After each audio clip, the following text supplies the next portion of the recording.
we can only expect that things will change with conversations like these.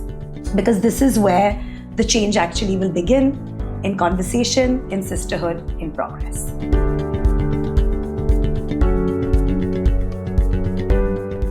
We've spent years being told to just deal with it. The fatigue, the bloating, the fog, they are all filed under normal. But I realized one thing. When half the population is told to normalize discomfort, it's not biology, it's conditioning. Hi, I'm Malika Timlo, founder of Therapy, a space that began with my own experience of feeling dismissed and not believed. Therapy was born out of conversations, and one conversation in particular with Dr. Kiran Coelho, a gynecologist known just not for her expertise, but also for her empathy, for listening, and for making women feel seen in healthcare system that often doesn't. Welcome, Dr. Kiran Coelho. Thank you so much, Malika, for asking me to be here and speaking for empathy for women and your wonderful platform, Therapy, which I'm sure will be so well needed to meet healthcare of women today. Thank you. So we are here today to have a candid conversation, but also to pick your brain about how and what we can do to keep an open conversations around women's health. We call this space in progress because listening, learning, healing, unlearning of it all is all work in progress. We are all not done, we are growing. And with that, we can only expect that things will change with conversations like these. Because this is where the change actually will begin, in conversation, in sisterhood, in progress. That's really wonderful. You know, I am an obstetrician and gynecologist now practicing for over 40 years. And the reason that I love my work is because of, and why I chose gynecology was for empathy for women. And for me, that is so important. I realized that most women think last about themselves. They are caregivers all the time. They are either daughters or sisters or mothers, and they think of themselves last. And therefore, women's health is always on the back burner. And today, thanks to people like you, there are more conversations about women's health. Women are now really talking about their health, wanting to be better at their health, in their wellness, and their total well-being. And that, I'm sure, is the most important thing. You know, when as I was telling you earlier, I'm a professor of the Mumbai University and a teacher, a medical MBBS as well as MD examiner.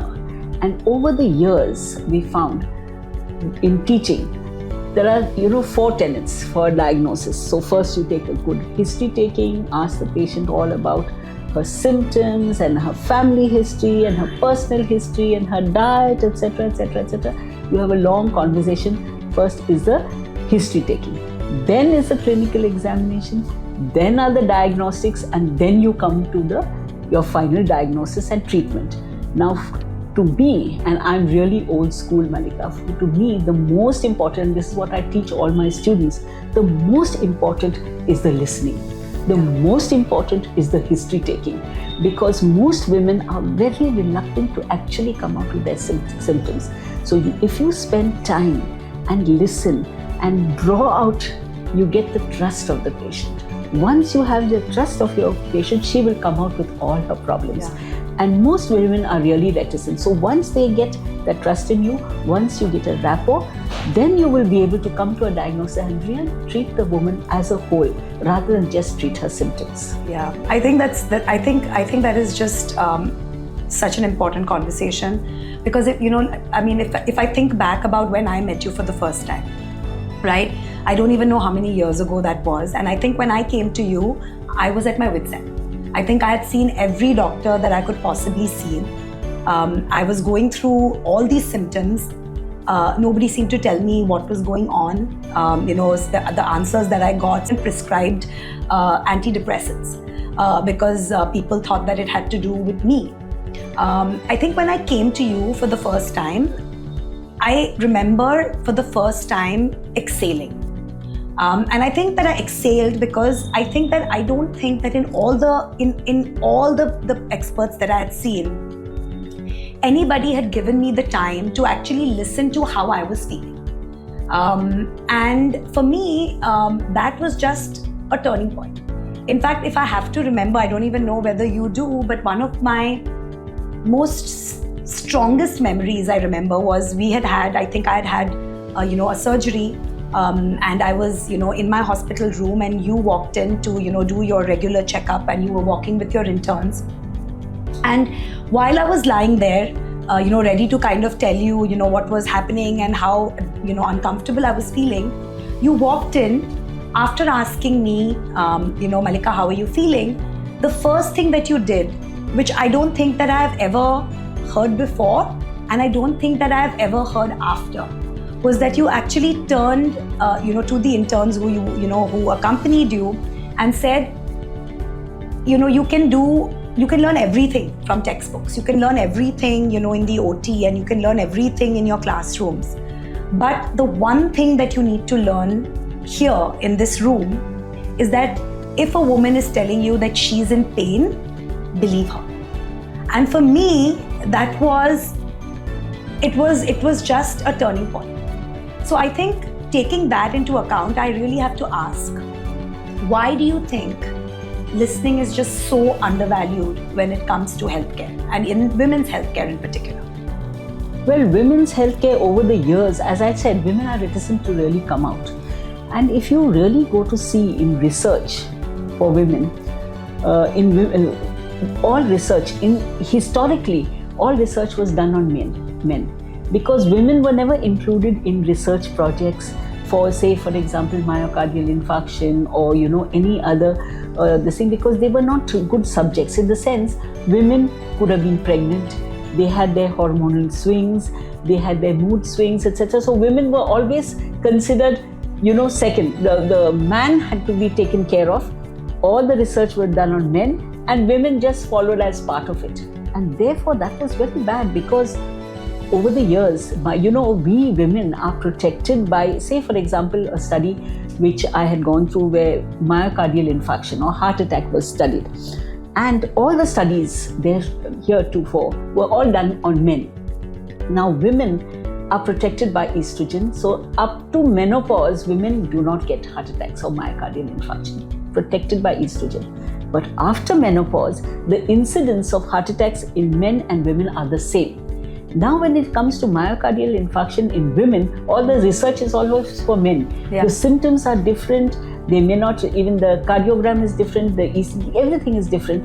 And so doctors and cardiologists were not really well equipped to deal with women's diseases. And myocardial infarction in women after the age of 50 is usually fatal. They have greater complications than with males, which the cardiologists really weren't geared towards, and that was because less research was done on them. Now, of course, things have changed. There are a lot of women in medicine, there's a lot of women in research, and so the times have changed, and for the better. So we have had so many research on, say, for example, infertility, research on fibroids, endometriosis, and polycystic ovaries. So all this is now changed for the better. And so more and more research in women is the way to go. So what do you think, doctor, when it comes to actually diagnosing a patient, right? Because all women have different contexts. I mean, I don't believe that in my particular case, I don't think it was lack of knowledge. Perhaps I think it had to do with not having enough empathy, or not understanding sometimes that every woman is different. Every journey that the woman goes through different. Her context is very different. So what do you think, is the reason then that women in general feel like, why do you think then that diagnosis when it comes to women, even, things like menopause or PCOS even, is just so delayed? Because I mean, it cannot be knowledge. I mean, India makes the best doctors in the world. We have so many people for research. So what do you think is that reason that by the time people find out, for instance, that they have PCOS, they are well into their 20s, even though girls now are walking into medical offices as young as 13 with conditions, fibroids, endometriosis. So what according to you then is the reason, and then what should women be doing? Women must be more, I always say awareness is actually prevention. So all women should be aware, and I'm very happy to say most women are aware today. And for platforms like yours, like therapy, where women can discuss their symptoms, that's very important. Most symptoms in a woman are very subtle. Initially, all diseases will manifest as subtle symptoms, like maybe just weight loss or weight gain or brittle skin or thinning of hair, a little thickening of skin. Like for example, say take thyroid dysfunction. Little bit of tiredness, skin becoming a little thinned out, a little fall of eyebrows, and sluggishness, etc. And those are the little subtle symptoms. A woman just brushes it off and says, maybe I'm just tired, maybe I'm just overworked. But actually, those are the first symptoms of thyroid dysfunction. Polycystic ovarian syndrome. A girl is not able to lose weight. She's exercising, and nothing is happening. And that's the early symptoms of weight gain.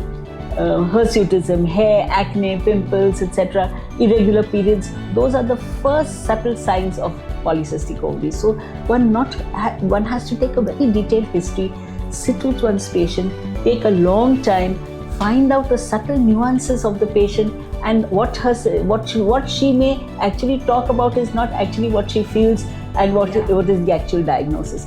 In my consult, it's very difficult. If you see you have a large practice and you have patients who are waiting in line, you're not going to spend that much time. So what I do in my practice is I tell everyone while you're waiting outside, write down all your symptoms, and then when you come inside, in the good days before the phones, iPhone has to give a writing pad and paper where you're waiting in the waiting room, and write down all your symptoms, etc., so that when you come and meet the doctor, you don't feel you've not talked about this point and that point. And it's so important, especially during pregnancy, and of course young girls with PCOS and elderly women with menopause. So they put all their symptoms together. I even give them a little questionnaire, so that when the patient actually comes to me, I can go through her history in detail, spend a little time. And empathy is the most important. Empathize with them. You feel, yes, I know, especially menopausal women, when they come, everyone has given up on them. Menopause comes at a time of life when your husband has had his last promotion, you're looking after aged parents, your children have left, you have an empty nest syndrome, and you yourself have lost your space in the house because your husband is retired and now sitting there. So all this comes together, and then your hormones also let you down. Because there's this gradual waning of the estrogen. So then these women, sometimes I get referred from like orthopedicians or psychiatrists, etc., and these are actually menopausal symptoms, or cardiologists. And the husbands say, we don't know what to do with our wives, and the children say that, and no one is listening to them. So if you give that woman time, and if you listen to her, and you can actually diagnose and treat, and she will also start trusting. She trusts in you, her body trusts in you, and that itself is the beginning of healing. So one of the questions that I want to ask you is that women in general, right? And this I've seen with my friends, I've seen it with even my mother actually. I feel like for them, they don't realize, or they don't think that they need to see a doctor until they want to get pregnant, or there is something seriously wrong with them. So how do we convince women that they actually need to walk into the door of the doctor? Otherwise they are busy either ignoring it, or they are self-diagnosing what is going on with them. So I find that most women in general will not enter a doctor's clinic until they want to get pregnant, in which case that's pretty much, I guess, when most people find out they have PCOS or some sort of fertility issue. Or if things have become so unbearable, or there's some things that become very abnormal. So what's your take on how we can get more women to take care of themselves and more women to come into the office? I know this is a question that I've been asking myself for a long time. In fact, every year on Women's Day, I'm giving talks on women's health, and all about women wanting to come for a regular checkup, question their symptoms, and come to a doctor. because prevention is always better than cure.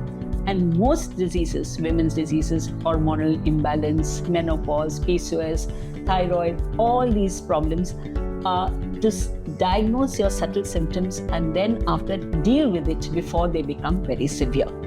You know that for endometriosis, so many young girls are brought by their mothers to me and they say, she's getting period cramps, I also used to have period cramps, maybe it runs in the family, maybe give her painkillers, etc.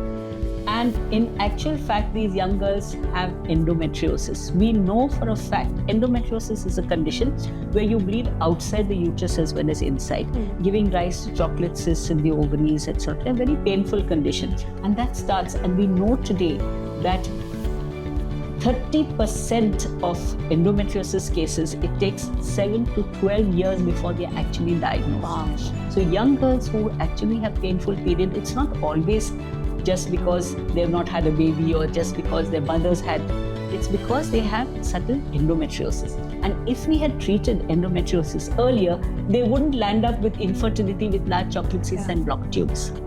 As simple as that. And just because women don't go to their doctors. Now, women by and large, they always feel guilty. They feel that they should not spend on their own health. They are caregivers, they spend on their children's health, their parents' health, their spouse's health, but they won't really come for their own until it becomes so bad that they have to go. So that this sort of guilt and you're feeling not wanting to go, feeling that guilty about not being able to work, etc., or guilty to go to the doctor and really take care of themselves. This mindset has to change because a woman's health is her wealth. Yeah. And a woman's health is not just the absence of disease, it is actual wellness, which is what we are looking for. So women's wellness will only come with awareness. Awareness will come with self-awareness of your subtle symptoms. Listen to your body, listen to your body's rhythm, listen to your, because a woman is so complex. Through the ages, they have different, each age, you have a different set of problems. Yeah. And once you're aware of those set of problems, you go with the flow and then you don't have last minute surprises. So often I find mothers coming with their daughters for obstetrics and say, come take my blood pressure. And then you find that she's actually hypertensive. Or they say, I do a breast examination, find that they have a breast lump. So that concept of, actually doing a self-examination of the breast or going for that annual checkup is not there. So this awareness we have to tell women about. That is so true. You can't heal a body you keep apologizing for. And that guilt, it's almost like a second skin we didn't ask for, one that we can't shed. At Therapy, that's really what we're trying to do.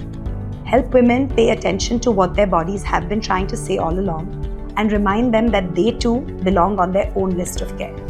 Sometimes the hardest part isn't finding what's wrong, it's learning to see what we've stopped noticing. And maybe that's where understanding begins. Not just with listening to what our body feels, but learning how it actually works.